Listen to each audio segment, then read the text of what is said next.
Ladies and gentlemen, thank you very much for still being with us. And it's time for our panel discussion on the changing landscape of the hotel technology. All right. The pandemic has accelerated the adoption of digital technologies in the hospitality industry, bringing forth a new era of contactless services as well as the digital experiences. But what does it mean for the industry and how hotels can adapt to meet the demands for the ever-evolving consumer landscape? Our esteemed panelists come from diverse backgrounds, each with unique perspectives on this topic, and we are honored to have them with us today to share their insights and knowledge. Meanwhile, you may prepare your own questions, and I will try my best to squeeze them into the discussion. Okay, let's put our hands together to welcome Xin Tan, Chief Sales and Marketing Officer from Pan Pacific Hotel Group, Mr. Norman Lu, Global Business Development Director from Ubisoft. Please. Welcome. How are you?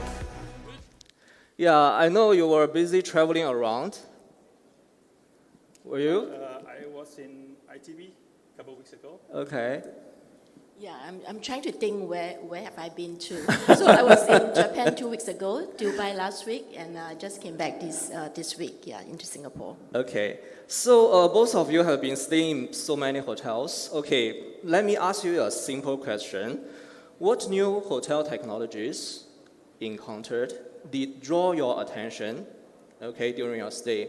Either it's, wow, it's a brilliant idea, or maybe it's, oops, it's horrible. Do you have anything in mind? Norman? I haven't traveled for 3 years, as like everybody else.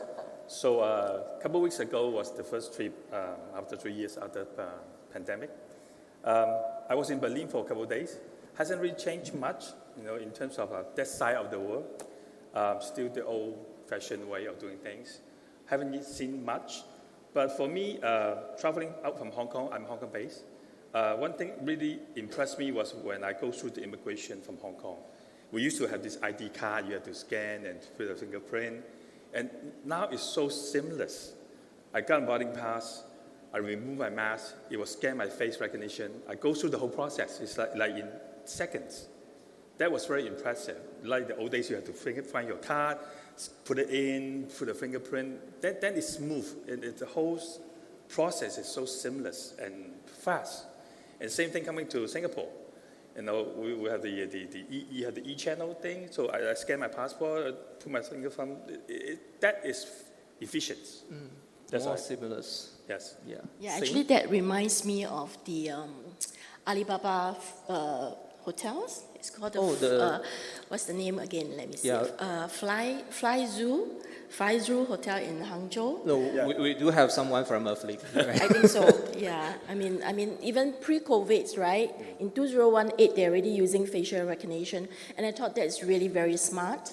And when COVID hit, I think this is really something that is very useful in terms of contactless and all that. So the guests particularly can use facial recognition to access to the room, to do ordering, to do a lot of stuff in the hotel.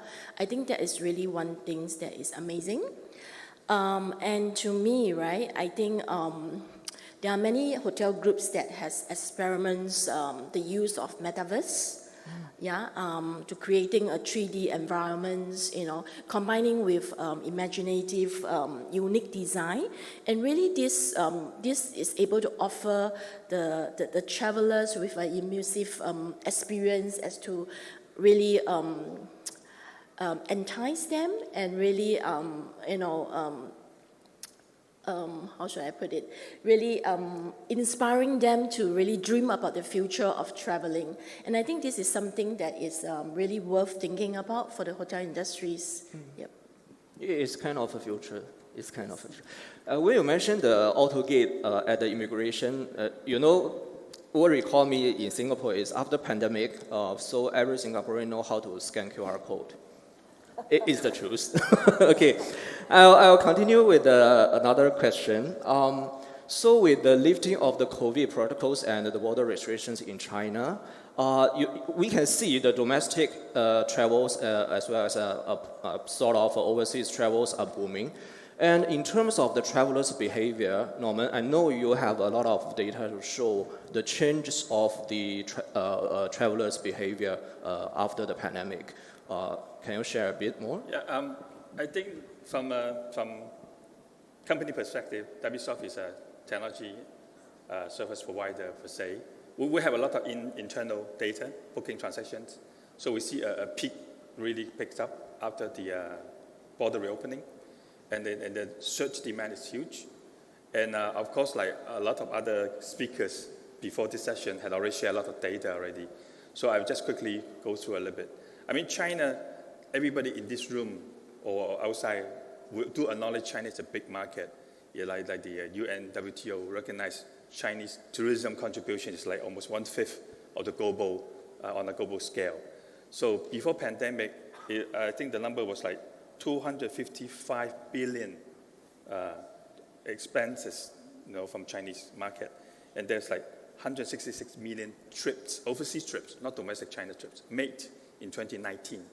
So everybody was sharing information or projections, what's going to happen in 2023 or beyond.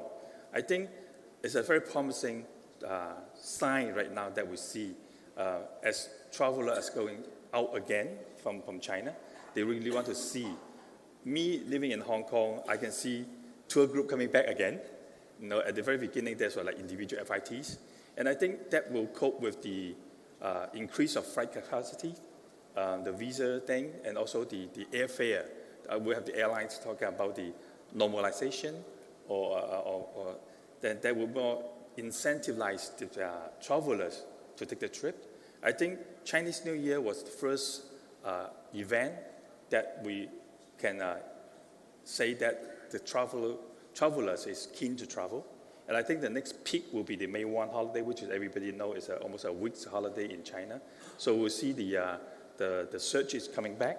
I think the booking window is still short right now, so we will need to monitor. I mean, the hotel. Do you mean it's shorter than shorter than before? Shorter than before.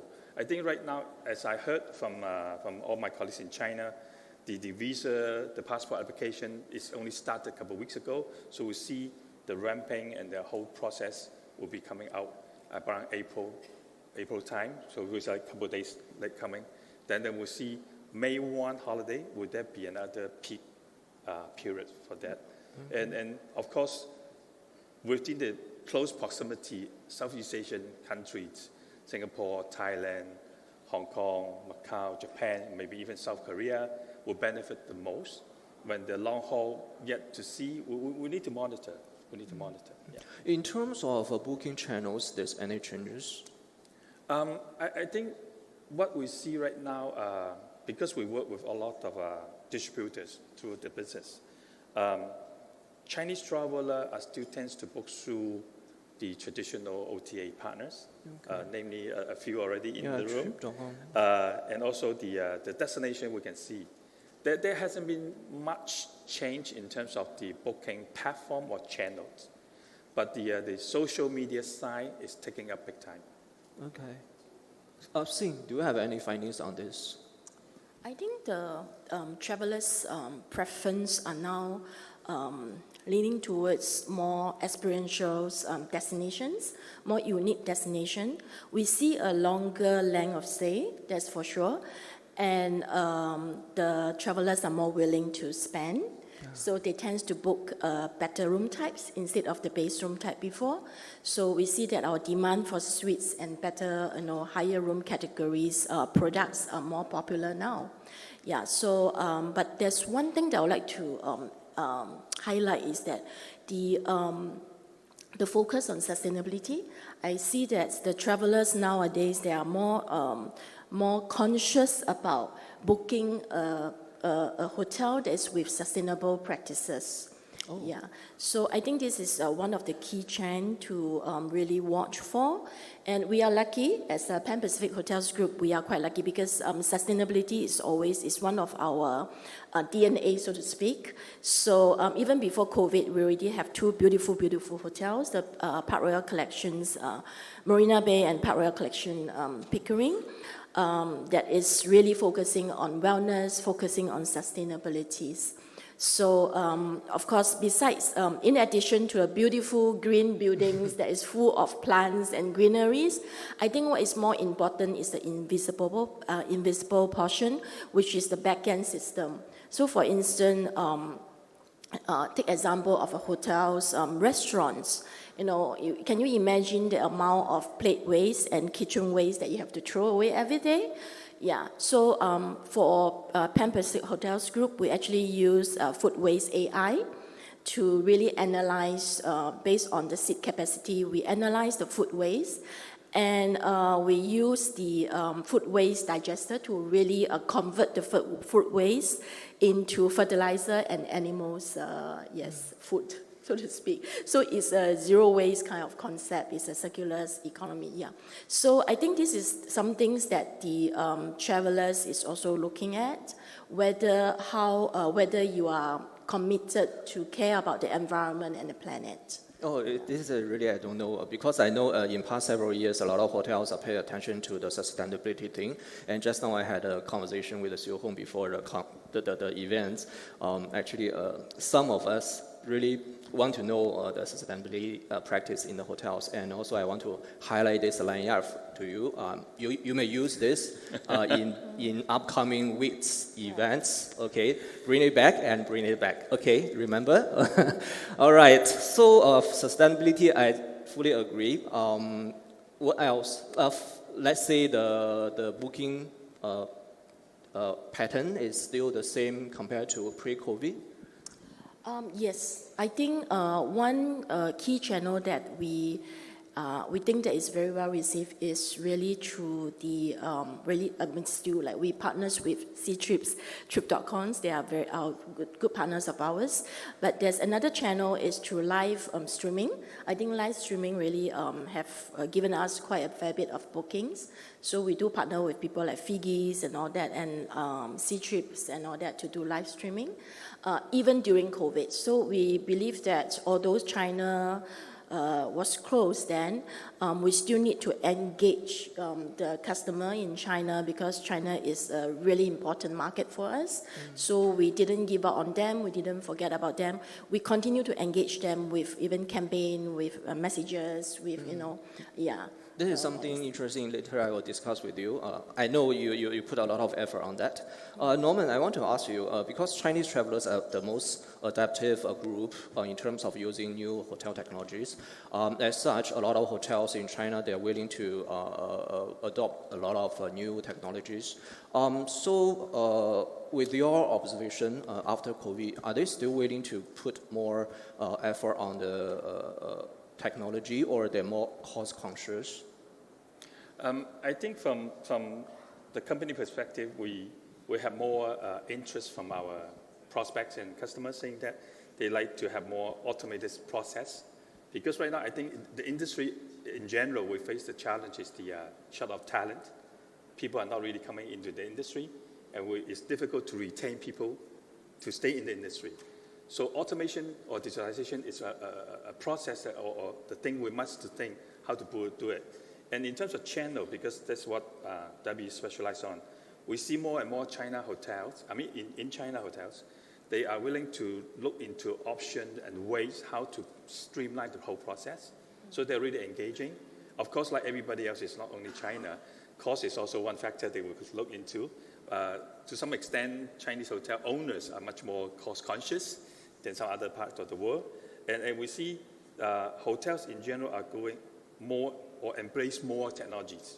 We see more like self-check-in facilities at hotel, and then they will come to, hey, Debbie, can you help us? Because we don't have a front of staff to manage the guests when they have check-in issues. How the whole process can flow through from partners to the channels into the hotel PMS system. Would there be any technology available nowadays to resolve that issue or fix the problem. So these are all these conversations that are happening a lot faster now. Before, during the pandemic, there were a lot of people who are more conservative, but now they're more engaging right now. And the other thing, like Xin just mentioned, the Alibaba Hotel in Hangzhou, that one I stumbled into that was 2-3 years ago. I was looking at YouTube, and one of the Taiwan KOL, he was making a trip, and it was impressive. Everything's like contactless. You know, you do the whole thing. And then at that point, I asked myself, is this hospitality industry or lodging industry? You know, hotel supposed to provide certain services. To me, it's a human business. You interact, you love travel. You know, then you pick a hotel, you imagine or you project an experience, a memory. You know, it's a memory seeker, a maker, you know, or how you want to do it. You know, technology to me is a tool to make the process efficient and effective. Yet it shouldn't diminish the guest experience. At the end of the day, we like our guests to have an enjoyable moment when they come to the hotel stay, or whether you're on leisure or on business. And what we see now, China, we are also trying a lot of different technology as well, like the technology that one of the hotel groups in China trying to do a lot of the whole process without front office staff interaction. You can do your booking through your online app. The reservation flows through the system. You go to the hotel. Hotel have a self check-in, check-out facility with the facial recognition tools. The guests can do the whole thing, the card issue. Maybe next stage will be the NFC key card on your mobile devices. The whole thing is like a trend right now. Is so many players in the market are talking about different things, and we need to try to resolve the interaction or integration among all different partners. This is what we're looking right now. And since we're touching that, I don't know whether it's technology or something, but social is also picking up. We heard about this 小红书, or you might call it Little Red Bull, or whatever name you want to call it. It's big thing. It's not only China. Even my daughter, she's 23.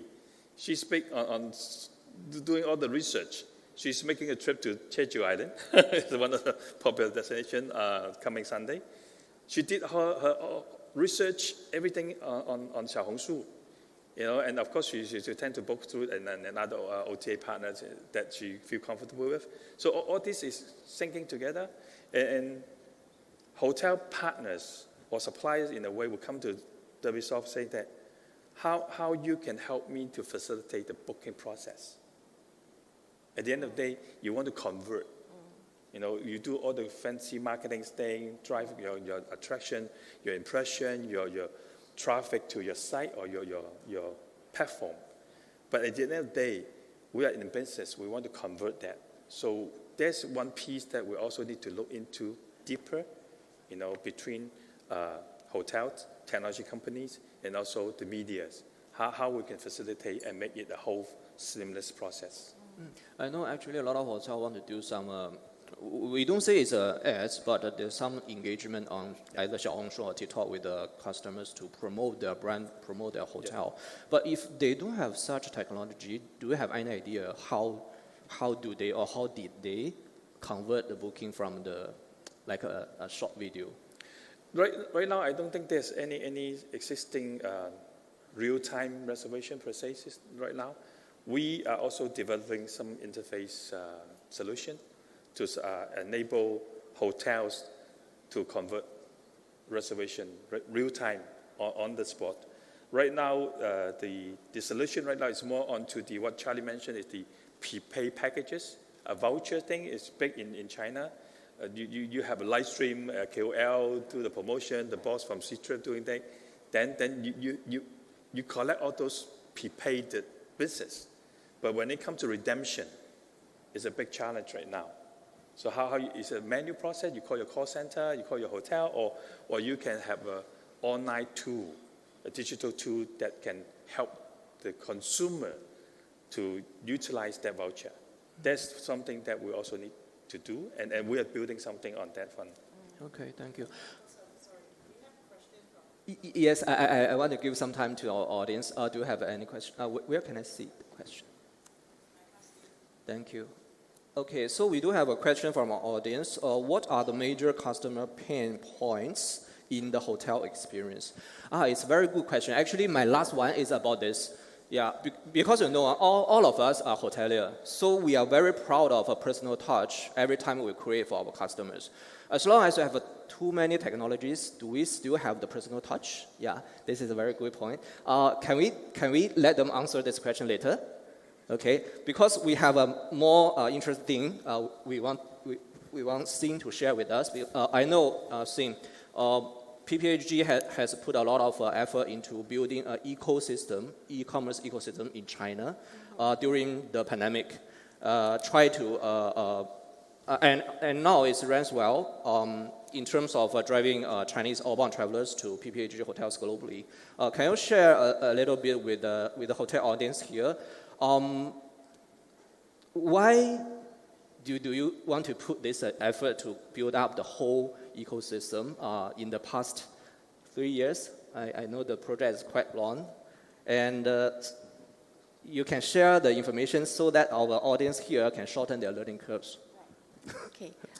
Okay. In fact, China is really one key source market for all our hotels. So we didn't build the whole WeChat ecosystem, the e-commerce system during pandemic. It's actually before pandemics. Okay. So, and we are glad that we did that. Because we all know that China customer has a very different ways of booking hotels and all that, right? It's very different from the rest of the world. So, and it is also very difficult to reach out to the consumer in China. Yeah, languages, different technology, different apps, different social medias and all that.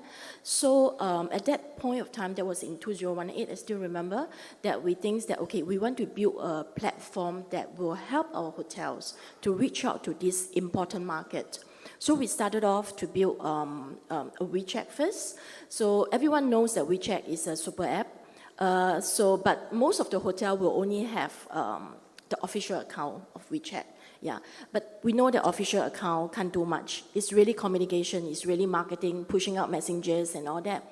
But we need to provide, we want the customer that visit our WeChat account to be able to complete the whole journey. So yes, you push up information to them, they look at your hotels, they know about your hotel, but what if they want to search? Where do they go and search for your property, the information of your properties? So therefore, we start to build a mini program. So we have a mini program for each individual hotels. Yeah, so we built the mini program for all the hotels. And then, okay, when the consumers search in the mini program, so how do they book? So, you know, we need to enable the capability of booking. So we do a calendar booking functionalities, and we also actually launch a WeChat store, a WeChat mall, to capture the vouchers, the coupons, and all that for the prepaid segment. So this is one bit that we'll complete. It took us a while, to be honest, about 2 years to build that, because there's a lot of other issues, technical issues, and all that. And then we went on to really do the same for Figi. So we set up our own Figi store. And we also enable booking engine interface with the Figi store. And also recently we have just launched our Little Red Book, the Reds, the Xiaohongshu store. And I think the Xiaohongshu is really a pleasant surprise for us, because the moment we launch it, one of our property in London, our Pan Pacific Londons, they say, okay, I will try to use Xiaohongshu to engage the customer, engage the Chinese customer in London to promote their restaurants. And to their surprise, almost 90% for the past 2 months, 90% of the restaurant bookings are the user of Xiaohongshu in the markets. And they were like extremely happy with this, yeah. Okay, yeah, it's really fantastic.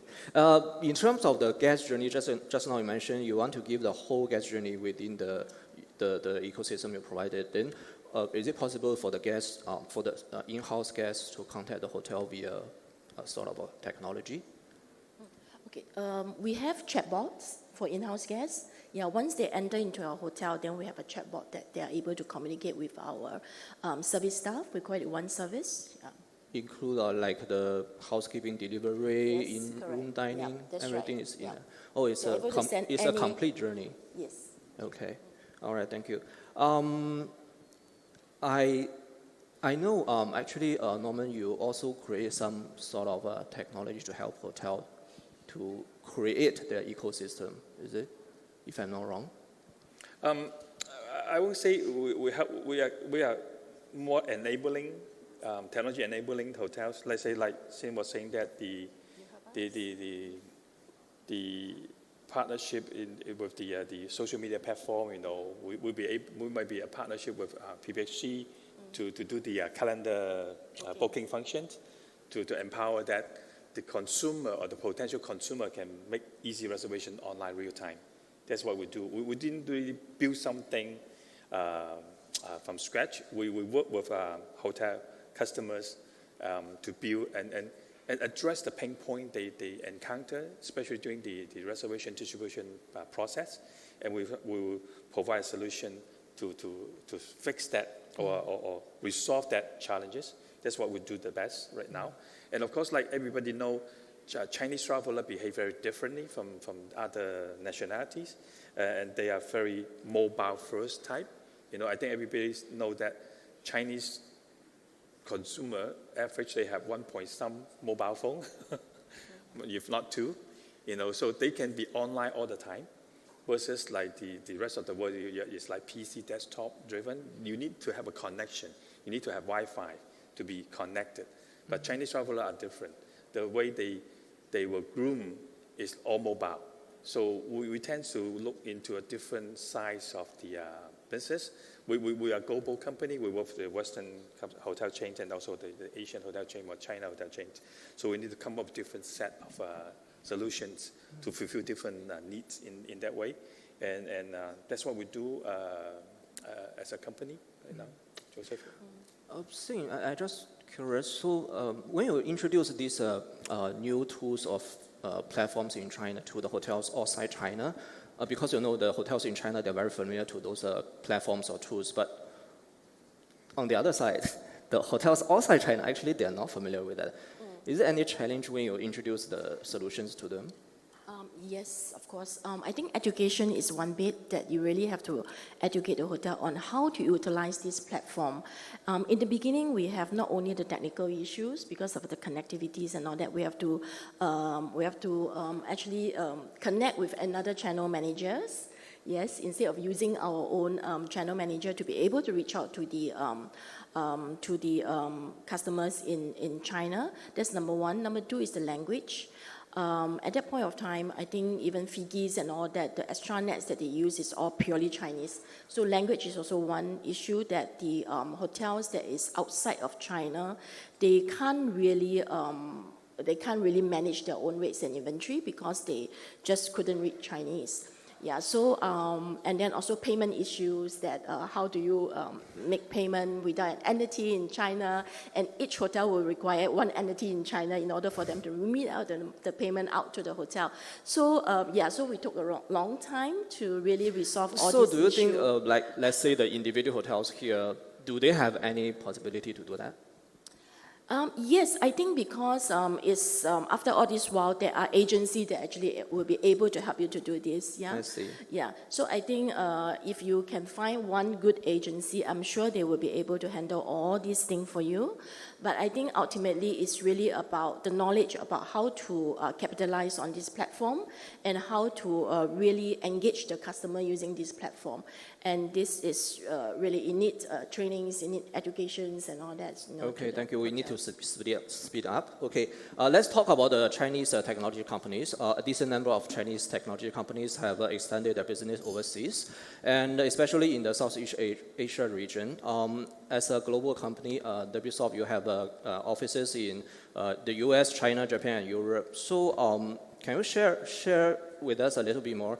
What are the challenges to those new technology companies when they extend their business to overseas? Yeah, Joseph, I think it's not only limited to technology company per se. I think it's every company when they step into the globalization phase, per se, when they expand outside their home country.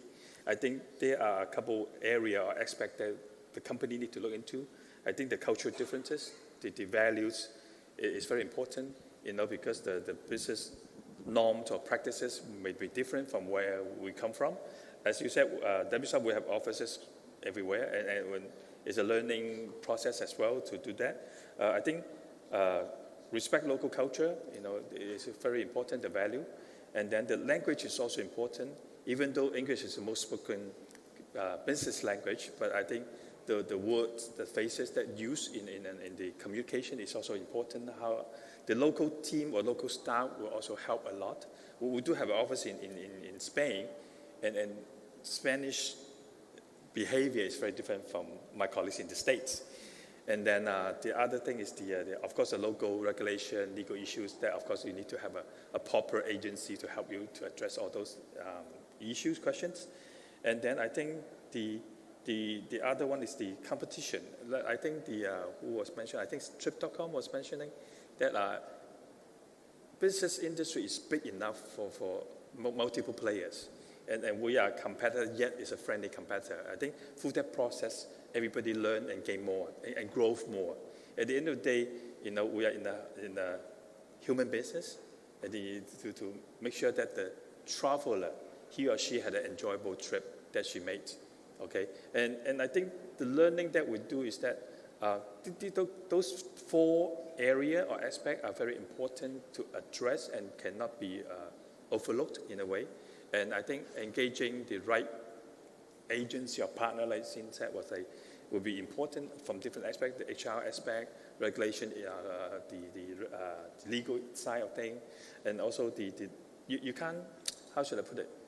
You need to have a local team member in your team to facilitate that. You can't really bring a foreign management type and impose that locally. I think that won't work.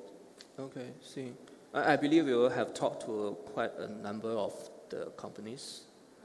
Yeah, what's your suggestion to them as a user, as a client? Well, I guess it's the market knowledge. Whenever you enter into a different market, I think the local knowledge is very important, and understand the customer's pain point and be able to address that. Yeah. Okay, thank you. Okay, let's come back to the question just now from the audience about the pain point of the stay experience. Okay. Okay. Yeah. So what's the pain point? For customer, the end user? Yeah. From the customer perspective. I think there are a lot of pieces of technologies that cannot be seamlessly used. And I think from my personal experience, the sustainability, the environmental friendly, all those things is important. But yet hotels are not able to really make that happen. I was in Berlin for a week. I can't really control my room temperature at all. Okay. Even that hotel is claimed to be a green hotel friendly. They only do every other day or every 3 days they do one makeup. I'm okay with that. I don't need you to change my towel every day. But aircon. So your point is too much technology.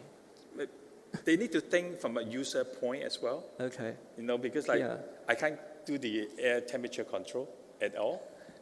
It's so frustrating. And then you call, we're centrally controlled. I said, nice to know, but I'm too warm in my room. So eventually I have to open the window. But luckily that hotel window I can open up to get some fresh air. So I think that is the pain point to some extent. And also, if you have different age group, people may have different expectations. People like my mom, she's like mid-80s already. She can't play with all these gadgets. She just needs simple, easy stuff to know how to operate. Okay, thank you. Do we still have time? Don't have time. Okay, thank you very much. Thank you for the panelists. Thank you. Thank you.